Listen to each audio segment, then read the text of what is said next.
বরিশালের বুকে নীরবে দাঁড়িয়ে আছে এক শান্ত ও পবিত্র অঞ্চল, চরমোনাই, যেখানে ইতিহাস শুধু বইয়ে নয়, মানুষের মনে প্রাণে আজও বেঁচে আছে। ঊনবিংশ শতাব্দীর শেষ দিকে এখানে প্রতিষ্ঠিত হয় চরমোনাই দরবার শরীফ। আধ্যাত্মিক নেতা হজরত মাওলানা শাহ সফিউদ্দিন আহমদুল্লাহ রহমতুল্লাহ আলাই এই ভূমিকে বানান আত্মশুদ্ধি, ইসলামিক জ্ঞান আর মানবিকতার এক জীবন্ত শিক্ষাঙ্গন। তার প্রতিষ্ঠিত এ দরবারে পড়ে নেতৃত্ব দেন হজরত মাওলানা জাকারিয়া চরমোনাই রহমতুল্লাহ আলাই। আর আজও তার পরিবারের বংশধররা এই ঐতিহ্যকে ধরে রেখেছেন। চরমোনাইয়ের সবচেয়ে বড় পরিচয় বার্ষিক মাহফিল। দেশ বিদেশের লাখো মানুষ ভিড় করে এখানে। কেউ আসে দোয়া নিয়ে, কেউ আসে আশা নিয়ে।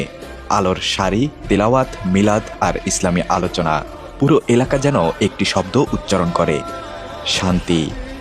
ইতিহাসের বাইরে চরমোনাইয়ের রয়েছে অনন্য সৌন্দর্য।